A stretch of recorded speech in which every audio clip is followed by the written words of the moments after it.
405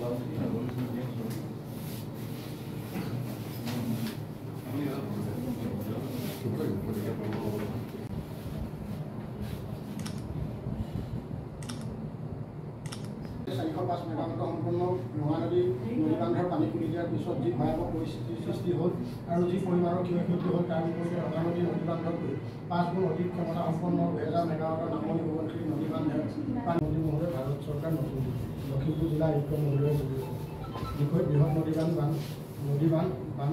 বান্ধৰ দাবীত বন্ধৰ দাবীত স্মাৰকপত্ৰ মহাশয় আন্তৰিক শ্ৰদ্ধা আৰু সংগ্ৰামী অভিনন্দন গ্ৰহণ কৰিলোঁ। সন্মান সহকাৰে আপোনাক জনাওঁ যে নিৰ্মীয়মান নামনি সোৱণশিৰি নদীবান্ধকে ধৰি প্ৰস্তাৱিত সকলো বৃহৎ নদীবান্ধ অসমৰ নদীমাতৃক সভ্যতা সংস্কৃতি জৈৱ বৈচিত্ৰ্য আৰু পৰিৱেশ তন্ত্ৰৰ বাবে যি অত্যন্ত ভয়াৱহ এই বিষয়টো ইতিমধ্যে পৰিৱেশ বিজ্ঞানী নদীবান্ধ বিশেষজ্ঞসকলৰ গৱেষণাত প্ৰমাণিত হৈছে। সেয়েহে অসম জাতীয়তাবাদী যুৱ ছাত্ৰ পৰিষদে অসমৰ সভ্যতা সংস্কৃতি ধ্বংস কৰিব পৰা সকলো ধৰণৰ বৃহৎ নদীবান্ধ নিৰ্মাণৰ বিৰোধিতা কৰি আহিছে। যুৱ ছাত্ৰ পৰিষদে বিদ্যুৎ উৎপাদনৰ জৰিয়তে দেশৰ ঔদ্যোগিক প্ৰগতি আমি কেন্দ্ৰীয় সমিতিৰ আহ্বান মৰ্মে আমি জিলা উপায়ুক্তৰ জৰিয়তে ভাৰতৰ প্ৰধানমন্ত্ৰীক এখন আজি স্মাৰকপত্ৰ প্ৰদান কৰিছোঁ। NSPC কৰ্তৃপক্ষক আমি অসম জাতীয় যুৱ ছাত্ৰ পৰিষদে সকীয়াই দিব বিচাৰিছোঁ যে নামনি অংশৰ ৰাইজক যেতিয়ালৈকে নিৰাপত্তা নিদিয়ে তেতিয়ালৈকে NSPC কাম বন্ধ ৰাখিব লাগিব। হয়, অসম জাতীয়তাবাদী যুৱ ছাত্ৰ পৰিষদে ইতিমধ্যে বৃহৎ নদীবান্ধৰ বিৰুদ্ধে পুনৰ আমি কঠোৰতম আন্দোলনৰ কাৰ্যসূচী ল'বলৈ আমি বাধ্য হৈছোঁ।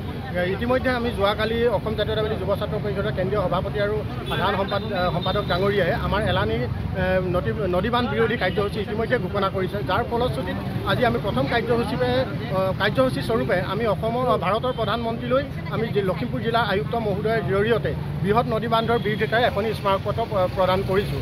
আৰু এই স্মাৰকপত্ৰখনৰ মূলত আছে যে আমি অসম জাতীয়তাবাদী যুৱ ছাত্ৰ পৰিষদকে ধৰি অসমৰ বিভিন্ন অৰাজনৈতিক দল সংগঠনে পূৰ্বৰ পৰা বৃহৎ নদীবান্ধ বিৰোধিতা কৰি আহিছিলোঁ আৰু আমাৰ আন্দোলনৰ প্ৰতি চৰকাৰে সহমৰ্মিতা প্ৰকাশ কৰি এখন ত্ৰিপাক্ষিক বৈঠকৰ আলোচনা কৰিছিলে আৰু সেই ত্ৰিপাক্ষিক বৈঠকৰ আলোচনাৰ মৰ্মে তেখেতসকলে এখন আপোনাৰ বিশেষজ্ঞ সমিতি তেখেতসকলে নিজেই বনাই দিছিলে। কিন্তু অতি পৰিতাপৰ বিষয় এয়ে যে বৃহৎ তেখেতসকলে যিটো ত্ৰিপাক্ষিক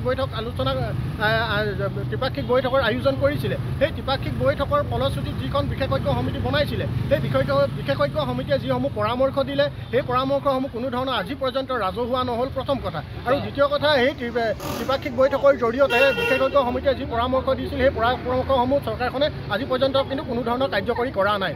গতিকে আমি অসম জাতীয়তাবাদী যুৱ ছাত্ৰ পৰিষদে পূৰ্বৰ পৰা আমি কৈ আহিছোঁ বৃহৎ নদীবান্ধৰ আমি কোনোপধ্যে আমি সমৰ্থন নকৰোঁ। এতিয়া আমি যদি চাওঁ লখিমপুৰ জিলাৰ পৰা 405 মেগাৱাট সম্পন্ন ৰঙা নদী বান্ধেই নেপপুৰ প্ৰকল্পই যিটো লখিমপুৰখনত বিস্তৰ ক্ষয়ক্ষতি কৰিছে তাৰ 5 গুণ ক্ষমতা সম্পন্ন 2000 মেগাৱাট সম্পন্ন সোৱণশিৰি নদীবান্ধখনে লখিমপুৰ ধেমাজি মাজুলী বাকী ৰাইজৰ যে জীৱন আৰু সম্প্ৰতি নিশ্চিন্ন কৰিব সেয়া সকলোৱে স্বচক্ষে দেখিছে। গতিকে আমি অসম জাতীয়তাবাদী যুৱ ছাত্ৰ পৰিষদে এটা বৃহৎ প্ৰতিবাদী কাৰ্যসূচী এটা এলানি কাৰ্যসূচী হাতত লৈছে। ইতিমধ্যে কেন্দ্ৰীয় সমিতিয়ে ঘোষণা কৰিছে, তাৰ ফলশ্ৰুতি আজি প্ৰথম কাৰ্যসূচী আমি কৰিছোঁ। আগন্তুক দিনত আমাৰ অৱস্থান ধৰ্মঘট আছে আৰু গণ প্ৰতিবাদ কাৰ্যসূচী আছে গেৰুকামুখত। গতিকে আমি চৰকাৰক আজি এই কাৰ্যসূচীৰ জৰিয়তে আমি সকীয়াই দিছোঁ। সময় থাকোঁতে এতিয়াও কিন্তু নামনি সোৱণশিৰি জলবিদ্যুৎ প্ৰকল্পৰ উৎপাদনৰ কাম আপোনালোকে স্থগিত ৰাখক আৰু দ্বিতীয়তে নামনি অংশৰ যিখিনি বসবাস কৰা ৰাইজ সেই ৰাইজৰ জীৱন আৰু সম্পত্তি নিৰাপত্তা আৰু নিশ্চিত কৰিবৰ বাবে আপোনালোকক আমি অসম জাতীয়তাবাদী যুৱ ছাত্ৰ পৰিষদৰ পৰা সকিয়নি প্ৰদান কৰিলোঁ।